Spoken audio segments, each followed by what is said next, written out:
Assalamualaikum warahmatullahi wabarakatuh. Bertemu kembali dengan saya Abu Daniel. Kali ini mengangkat kisah tentang Salman Al-Farisi, seorang yang kaya raya, anak kesayangan, dan anak dari ketua penyembah api. Bagaimana kisahnya? Kita bahas sama-sama guys.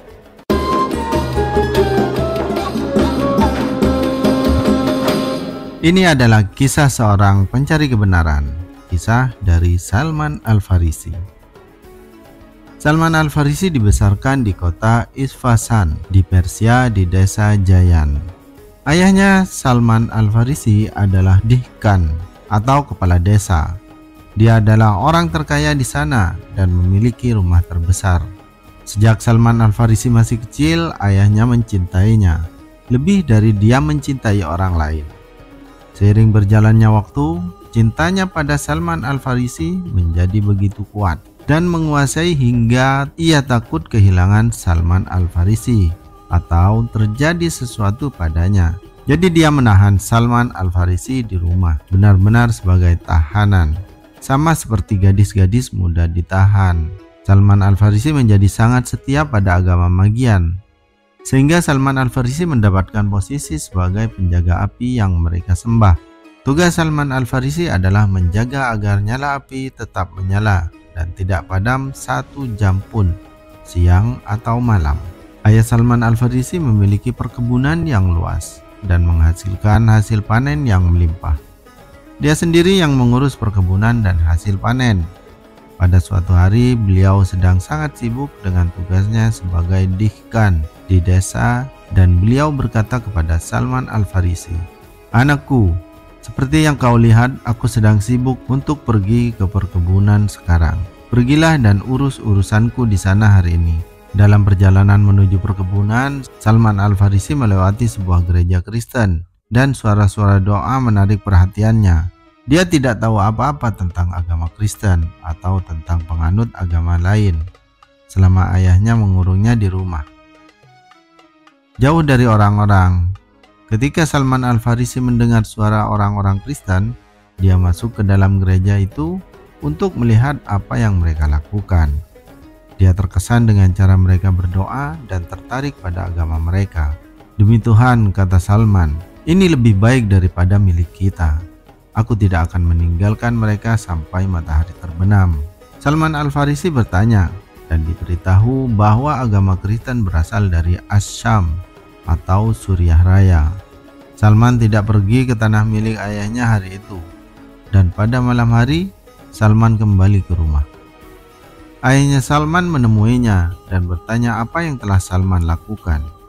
Salman menceritakan kepadanya tentang pertemuannya dengan orang-orang Kristen dan betapa dia terkesan dengan agama mereka.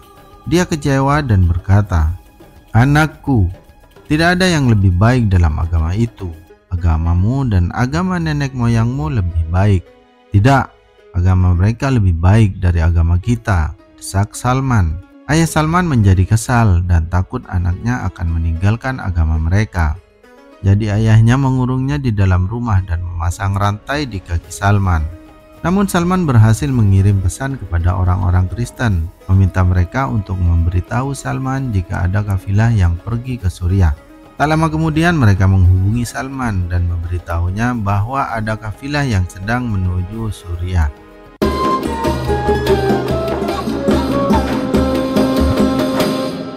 Salman berhasil melepaskan diri dan menyamar menemani kafilah ke Suriah.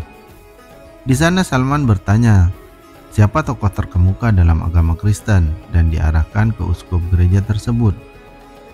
Salman menghampirinya dan berkata, "Saya ingin menjadi seorang Kristen dan ingin mengabdikan diri pada pelayanan Anda, belajar dari Anda, dan berdoa bersama Anda." Uskup setuju dan Salman memasuki gereja untuk melayaninya. Namun Salman mengetahui bahwa pria itu korup. Beliau akan memerintahkan para pengikutnya untuk bersedekah sambil menepati janji keberkahan kepada mereka. Namun ketika mereka memberikan sesuatu untuk dibelanjakan di jalan Allah, dia akan menimbunnya untuk dirinya sendiri dan tidak memberikan apapun kepada orang miskin atau yang membutuhkan. Dengan cara ini mereka mengumpulkan emas dalam jumlah yang sangat besar. Ketika uskup meninggal dan orang-orang Kristen berkumpul untuk menguburkannya, Salman memberitahu mereka tentang praktik korupnya dan atas permintaan mereka menunjukkan di mana dia menyimpan sumbangan mereka. Ketika mereka melihat tempayan besar berisi emas dan perak, mereka berkata, "Demi Tuhan, kami tidak akan menguburkannya." Mereka memaku dia di kayu salib dan melemparkan batu ke arahnya. Salman terus mengabdi pada orang yang menggantikannya.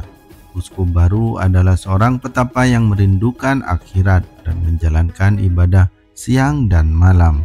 Salman sangat mengabdi padanya dan menghabiskan waktu lama bersamanya. Setelah kematiannya, Salman bergabung dengan berbagai tokoh agama Kristen di Mosul, Nisibis, dan di tempat lain. Yang terakhir menceritakan kepadanya tentang kemunculan seorang nabi di negeri Arab yang memiliki reputasi kejujuran yang kuat. Seseorang yang akan menerima hadiah tetapi tidak pernah mengkonsumsi sedekah untuk dirinya sendiri. Salman melanjutkan ceritanya.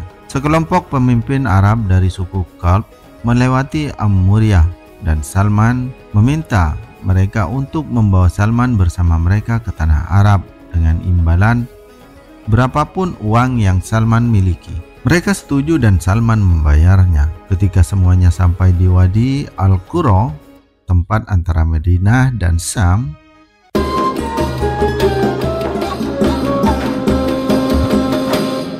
mereka melanggar perjanjian dan menjual Salman kepada seorang Yahudi. Salman bekerja sebagai pembantunya. Namun akhirnya dia menjualnya kepada keponakannya yang berasal dari suku Banu Quraizah. Keponakan ini membawa Salman bersamanya ke Yatsrib, kota dengan kebun palem. Begitulah gambaran orang Kristen di Amuriah. Pada saat itu Nabi sedang mengajak umatnya di Mekah untuk masuk Islam. Namun Salman tidak mendengar apapun tentangnya saat itu, karena tugas berat yang dikenakan oleh perbudakan kepadanya. Ketika Nabi sampai di Yatsrib setelah hijrah dari Mekah, sebenarnya Salman sedang berada di puncak pohon kurma milik majikannya sedang melakukan suatu pekerjaan. Tuannya sedang duduk di bawah pohon. Keponakannya datang dan berkata, "Semoga Tuhan menyatakan perang terhadap suku Aus dan Khazraj, dua suku utama Arab di Yatsrib. Demi Tuhan, mereka sedang berkumpul di Kuba untuk bertemu dengan seorang pria yang hari ini datang dari Mekah dan mengaku dirinya adalah seorang nabi." Salman merasa mukanya memerah begitu dia mendengar kata-kata ini, dan Salman mulai menggigil begitu hebat hingga Salman takut kalau dia akan menimpa tuannya. Salman segera turun dari pohon dan berbicara kepada keponakan majikannya. "Apa katamu? Ulangi beritanya untukku. Majikanku sangat marah dan memukulku dengan keras. Apa pentingnya hal ini bagimu? Kembalilah ke apa yang tadi kamu lakukan," teriaknya.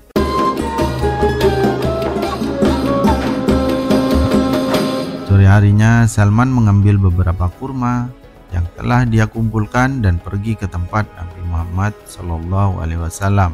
Salman menghampirinya dan berkata, "Saya telah mendengar bahwa Anda adalah orang yang soleh dan bahwa Anda memiliki teman-teman yang asing dan membutuhkan. Ini adalah sesuatu dari saya sebagai sedekah. Saya melihat bahwa Anda lebih layak mendapatkannya daripada yang lain." Nabi memerintahkan para sahabatnya untuk makan, tetapi beliau sendiri tidak memakannya. Salman mengumpulkan beberapa kurma lagi, dan ketika Nabi meninggalkan Kuba menuju Madinah, Salman menemuinya dan berkata, "Aku perhatikan kamu tidak makan sedekah yang kuberikan. Namun ini adalah hadiah untukmu." Dari pemberian kurma ini, dia dan para sahabatnya memakannya. Kejujuran Nabi yang tegas merupakan salah satu ciri yang membuat Salman beriman kepadanya dan menerima Islam. Salman dibebaskan dari perbudakan oleh Nabi yang membayar pemilik budak Yahudinya dengan harga yang telah ditentukan, dan dia sendiri yang menanam pohon kurma dalam jumlah yang disepakati untuk menjamin pembebasannya. Setelah masuk Islam, Salman menjawab ketika ditanya, "Anak siapa dia?" "Saya Salman, putra Islam dari anak Adam." Salman akan memainkan peran penting dalam perjuangan negara Islam yang sedang berkembang. Pada pertempuran Khandaq, ia terbukti menjadi inovator dalam strategi militer. Dia menyarankan untuk menggali parit atau khandak di sekitar Madinah untuk mencegah tentara Quraisy. Ketika Abu Sufyan, pemimpin orang Makkah, melihat parit tersebut, dia berkata, "Siasat ini belum pernah dilakukan oleh orang Arab sebelumnya." Salman dikenal sebagai Salman yang baik. Dia adalah seorang pembelajar yang menjalani kehidupan yang kasar dan asketis.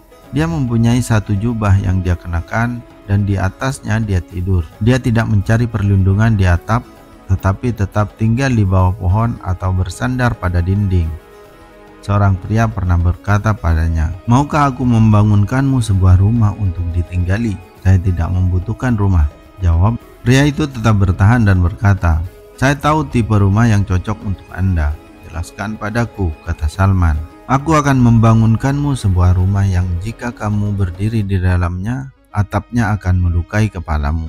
Dan jika kamu meregangkan kakimu, temboknya akan melukai mereka." Belakangan sebagai gubernur Al-Badain dekat Baghdad, Salman menerima gaji 5.000 dirham. Ini akan dia bagikan sebagai sedekah. Dia hidup dari hasil karya tangannya sendiri. Ketika beberapa orang datang ke Madain dan melihatnya bekerja di kebun palem, mereka berkata, "Kamu adalah amir di sini dan rezekimu terjamin, dan kamu melakukan pekerjaan ini." "Aku suka makan hasil dari jerih payahku sendiri," jawabnya. Namun Salman tidak ekstrim dalam asketismenya. Diriwayatkan bahwa dia pernah mengunjungi Abu Darda yang telah bergabung dengan Nabi dalam persaudaraan. Dia menemukan istri Abu Darda dalam keadaan menyedihkan dan dia bertanya, "Ada apa denganmu?" "Adikmu tidak membutuhkan apapun di dunia ini," jawabnya. Ketika Abu Darda datang, dia menyambut Salman dan memberinya makanan. Salman menyuruhnya makan, tetapi Abu Darda berkata, "Saya sedang berpuasa. Aku bersumpah kepadamu bahwa aku tidak akan makan sampai kamu makan juga." Salman juga bermalam di sana. Pada malam hari Abu Darda bangun, tetapi Salman menahannya dan berkata, "Wahai Abu Darda, Tuhanmu mempunyai hak atas dirimu, keluargamu mempunyai hak atas dirimu, dan tubuhmu mempunyai hak atas dirimu. Berikanlah kepada masing-masing haknya." Di pagi hari mereka berdoa bersama dan kemudian keluar menemui Nabi SAW. Nabi mendukung Salman dalam apa yang dia katakan. Sebagai seorang ulama, Salman terkenal karena pengetahuan dan kebijaksanaannya yang luas. Ali berkata tentang dia bahwa dia seperti Luqman yang bijaksana, dan Ka'b al-Ahbar berkata, "Salman penuh dengan ilmu dan kebijaksanaan, lautan yang tidak kering." Salman memiliki pengetahuan tentang kitab suci Kristen dan Al-Quran, selain pengetahuan sebelumnya tentang agama Zoroastrian. Salman sebenarnya menerjemahkan sebagian Al-Quran ke dalam bahasa Persia pada masa Nabi masih hidup. Dengan demikian, ia menjadi orang pertama yang menerjemahkan Al-Quran ke dalam bahasa asing. Salman, karena keluarga berpengaruh di mana ia dibesarkan, dia bisa dengan mudah menjadi tokoh utama dalam kerajaan Persia yang luas pada masanya. Namun pencariannya akan kebenaran telah menuntunnya. Bahkan sebelum Nabi Muhammad SAW muncul, meninggalkan kehidupan yang nyaman dan makmur, dan bahkan menderita penghinaan akibat perbudakan. Menurut catatan yang paling dapat diandalkan, dia meninggal pada tahun 35 setelah hijrah pada masa kekhalifahan Utsman. Itulah sedikit cerita tentang Salman Al-Farisi. Semoga menjadi pencerahan bagi kita semua. Amin, amin ya rabbal alamin. Terima kasih. Assalamualaikum warahmatullahi wabarakatuh.